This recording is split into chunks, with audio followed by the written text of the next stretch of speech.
Good morning, Knicks Nation. Today is Thursday. It is the 19th day of March 2026.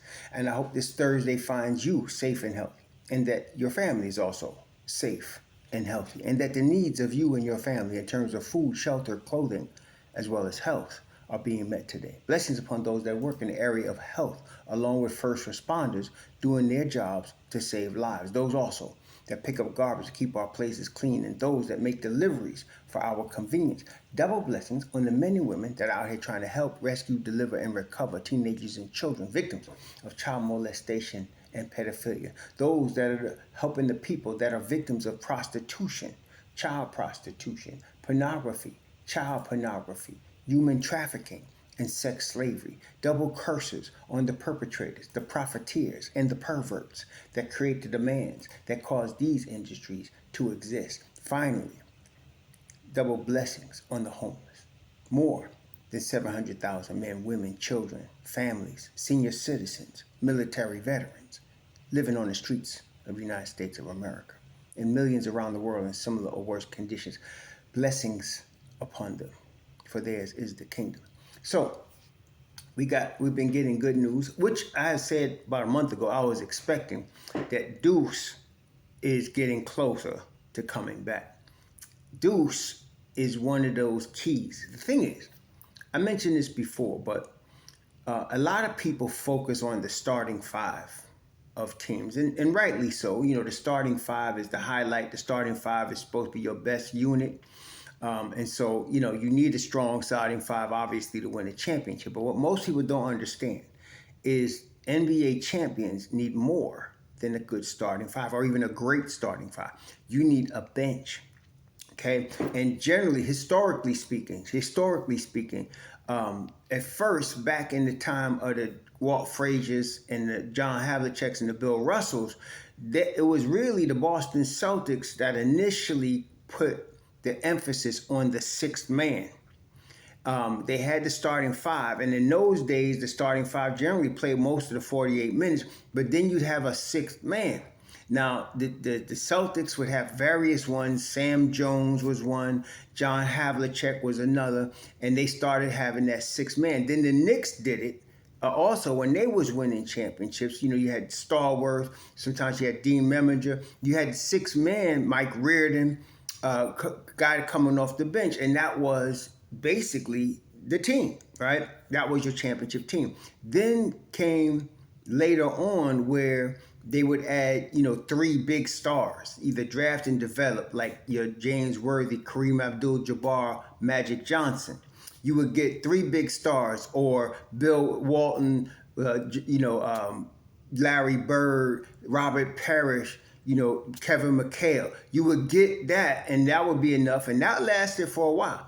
But then in the recent era, in our era, because of injuries, because, and there's a lot of theories as to why there's injuries, that we're not talking about that, but there is a lot more injuries, Achilles injuries, knee injuries.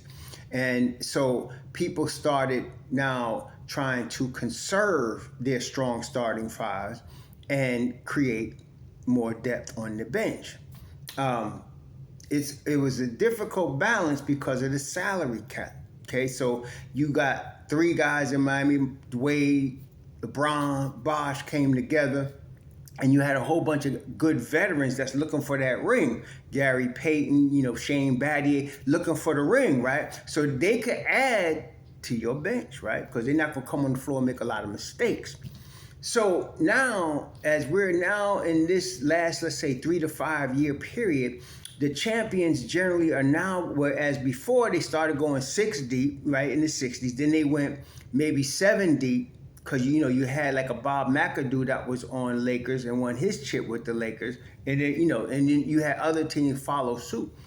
Now you're going 8, 9 deep, sometimes 10 deep. Okay, so when Boston won their chip, they was definitely going 8 deep, and Oklahoma City was going 9 deep, sometimes 10. Okay, and so that's now the game plan, and the NBA is a copycat league. So when Stephen Curry and the Splash Brothers Thompson and them started coming out with all them threes, and then they put some lax on, didn't allow you to hand check and be as physical on the perimeter. Everybody started looking at 3-pointers. That's just the name of the game. So I still got a subscriber comes and talking about, I wish they would stop taking too many threes. I said, you asking the NBA to stop doing what they do. That's what everybody takes threes. Everybody lives and dies by the threes because it's now part of the game. Also, part of the game now is depth. You got to have depth. You got to have depth. And if you can go 10 strong, and I mean 10 strong, which means you got 10 dudes you could depend on in the playoffs to get it done for you, that's where you're strong, okay? So Detroit now, Boston, and Boston, like I said, they're a surprise because they lose Al Horford. They lose Kristaps Porzingis. They lose Jrue Holiday. And they still good. They starting five. They starting five, and then they got, let me see who they got on their bench, because their bench is tough too. And they go, Boston goes right now 8 deep at least. They got, in Boston, let me see here. I can't name all those guys off the top of my head. I've been naming a lot of guys that you see. But they got right now Peyton Pritchard, Hugo Gonzalez, the boy, Sam Hauser, yep. And the surprise, like a Luka Garza, he was a late second-round draft pick. And come out, I think, Iowa. I think he come out of Iowa. And, and then they get Ron Harper Jr. So they built a bench off nobody's. Pritchard out of Oregon, okay, he's the deal. And he could start on a lot of teams. In fact, he would, right? Then you got the young boy, Hugo Gonzalez, that could ball. But Shireman, Hauser, Garza, these guys were off the scrap heap.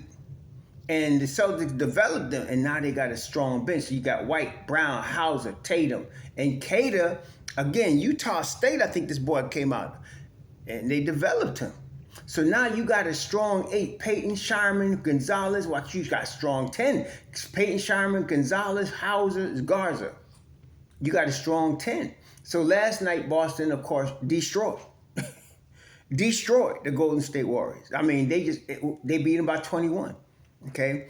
And by the way, before anybody starts whining about the Knicks, because a lot of y'all like to do that, but if you want to know how well a team is doing in terms of dominating other teams, the best indicator of that is the net score, the net positive or negative.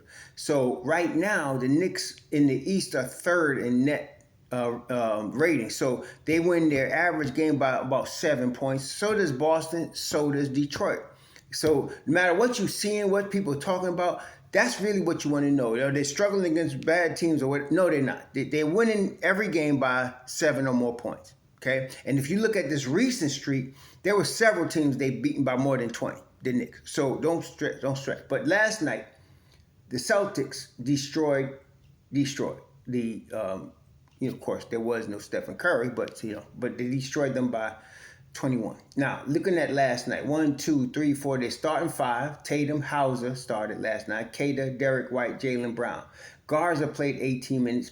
Pritchard comes off the bench, 31 minutes, 19 points. Then, of course, Baylor Shireman, again, another guy, he comes off the bench. He's plus 10. And then you got Hugo Gonzalez, the rookie. He's plus 2. He comes off the bench for 10 minutes. So they went 9 deep yesterday.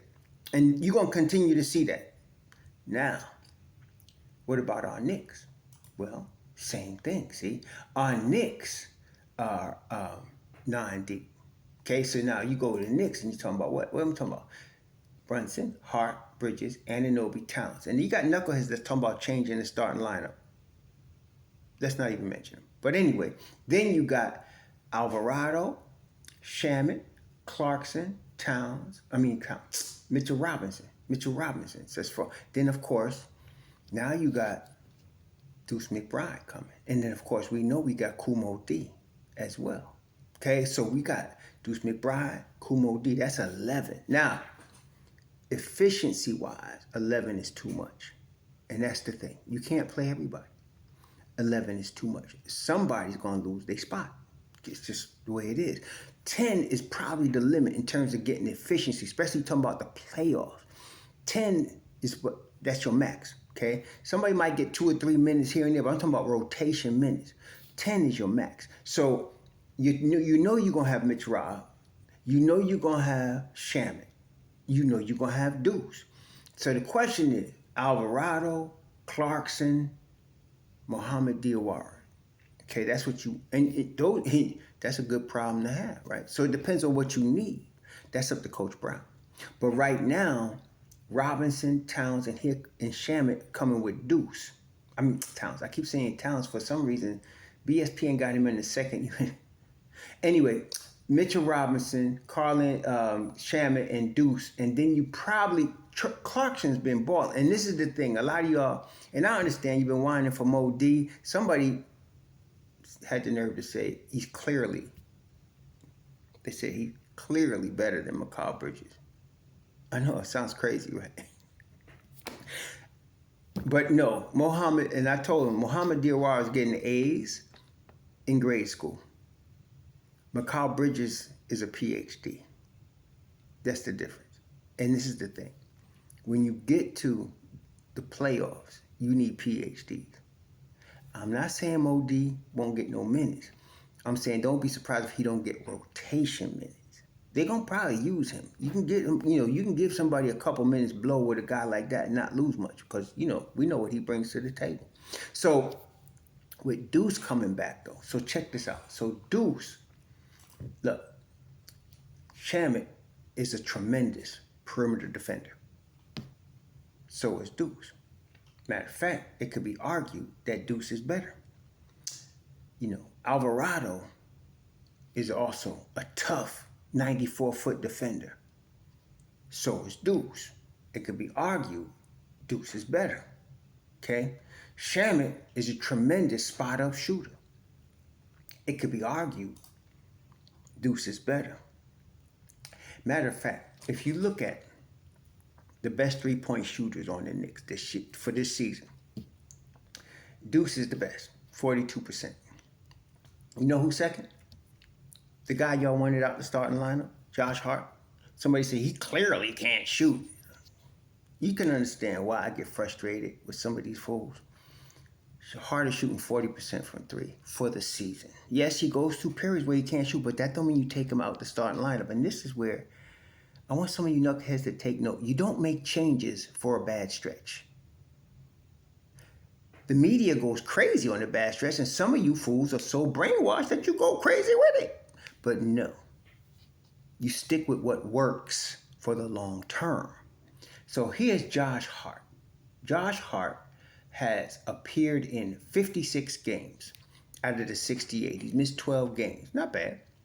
And he is shooting 4 threes a game and hitting 40% of them. Then comes Shamet, 39%. Then comes our boy Kumo D, 39%. Then comes Anunoby, 38%. Then comes Brunson, 38%. Then comes Bridges, 37%, who y'all now talking about, we need to trade, right? Your fourth option, shooting 37% from three, averaging 15 points again. You want to trade him. So this is what we got. But with Deuce coming back, you get a combination of Shamet, Alvarado, and Brunson in one guy, okay? And he's coming off your bench. This is what we're talking about. So Deuce averages 7 attempts of threes per game, okay? There's a high winning percentage when Deuce shoots at least 5 threes a game and hits at least 3. High winning percentage. So he's coming back. And I'm looking at the Knicks schedule, and they got after this week, they got, I think, only one more. I'm looking here. Yeah, they only got one more back-to-back. I mean, they got 2, but one's in late April when everybody going to be sitting. That's when you're going to see all the bench playing on April 9th and 10th as we getting ready for the playoffs. But the 31st of March and the 1st of April, you got on the road. That's the last big road swing they're going to have. Tough one, though. You're talking about Charlotte, at OKC, at Houston, at Memphis. So you're going to go at Houston on the 31st and at Memphis on the 1st. I'm expecting to see Deuce McBride playing in one or both of those games.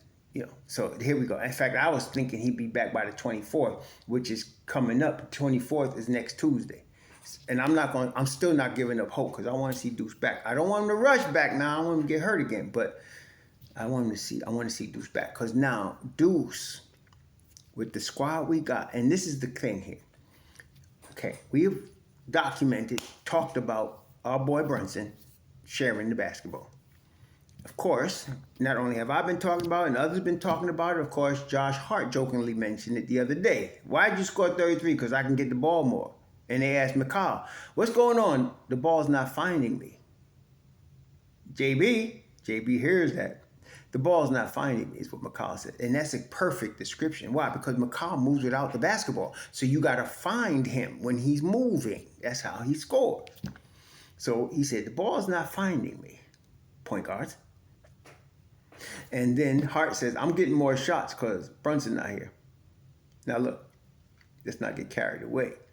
Don't think you don't need the clutch player of the year on your team. Don't even do that. Don't think because Alvarado had a great game, all of a sudden he's supposed to replace Brunson. Look, let's not get stupid. Some people would. Don't do it, okay? But if Brunson could catch that memo, and again, 23-5, when he shoots 19 or less, that's efficiency. That's what comes out. It's not that just we don't want Brunson shooting. It's just it's more efficient. It's more in the flow when he's doing it that way. Okay? I'm not looking at how many assists he gets per game. That could be deceiving. Like I said, you want to talk about assists. Okay, look at James Harden. He gets a lot of assists. How many chips James Harden got? Anyway, you see what I'm saying? And James Harden has played with Kevin Durant. James Harden has played with Joel Embiid. James Harden has played with almost every great player of his time. He's played with, of course, he's played with Kawhi. He's played with PG-13. And he's put up big numbers and no chips. So don't go by how many assists he gets. Some of y'all, you think he can average 10? That don't matter. What does matter, though, in terms of you want to look at a stat, he needs to shoot 19 or less. And why do I say that? Because the record shows 23-5. Can't deny. Numbers don't lie, yo. That's it.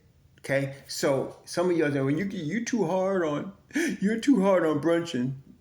I understand the boy's good. You probably got his uniform or his, shirt and all that, and hyping you, swinging on his nutsack. Hey, I don't mind. That's a Knick. Go do your thing, but don't get carried away with your jaws too tight on that nutsack that you can't see what's happening. 23-9 is 23-5 is 23-5. Period. So anyway, we need him to catch that Josh memo and move that basketball. So if he does, though, see, Deuce moves the ball. Everybody knows that. Deuce is Deuce he's not a ball stopper. Deuce moves the basketball, and that's the key. Make a decision in a second, second and a half. Make a decision with the basketball. Don't just stand there dribbling it. Don't just stand there holding it. Don't just dribble the air out of it trying to get a basket. Make a decision. Either shoot or pass. Do something. And when JB does that, we dangerous. So let's put this all together now. JB comes back, and he's moving the basketball, and he's moving without the basketball. Everybody's getting involved. Then you got the nerve to have Mitchell Robinson, Landry Shamet, Deuce McBride coming off your bench.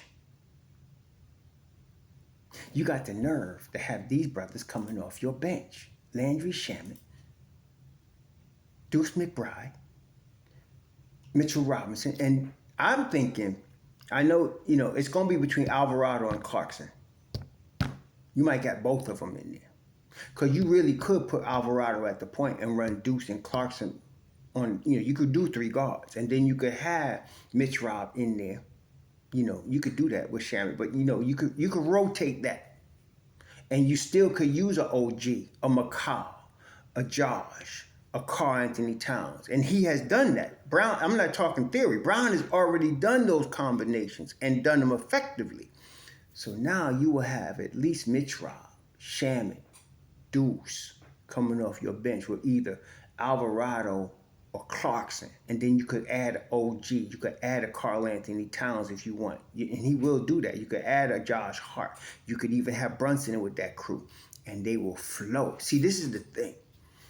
I noticed in this last game that the Knicks had, they played, in the last game, they played, hold on, who we just whooped? I forgot, hold on. We just beat somebody. We beat somebody else. Who is it? Oh, yeah, Indiana. They took Zubac out the game when Mitch Rob came in the game. Okay, they took Zubac out the game. He was getting a blow. When we took Karl-Anthony Towns out, they took Zubac out, and Mitch Rob came in, and you now have Mitch Rob playing against this cat Huff.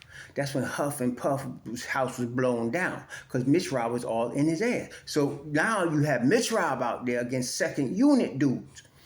This is in the playoffs very important because in the playoffs, see, every possession is important. That's why the one who gets the most stops wins. That's why we say defense wins chips. No defense, no bueno. So you're talking about Mitchell Robinson, Shaman, and Deuce. With either, and then you're probably going to have either Alvarado or Clarkson. And then you're going to have with that crew an OG, a Towns, a Hart. And they're playing against second units. I'll tell you what, I like our chances. And the thing is, this is the thing, y'all. Deuce right now, Deuce is 25. Like, he ain't even reached his prime yet. Like, damn, you still got prime Deuce up on tap. So you bringing Deuce back, and he's not prime yet, but he gonna help you get this chip. See, this is the thing, y'all. At the end of the day, what we need to understand, Knicks Nation, that is the New York Knicks, are very capable of winning a championship now. Yes, I told y'all the Karl-Anthony Towns experiment is a 4-year experiment. We just finished 1 year. We're in our second year of it. So the Knicks are very capable of winning a championship. The championship window opened as soon as he came to training camp. That is Cat. So now you got that. And now you got the nerve to mess around and add a Jordan Clarkson and a Jose Alvarado.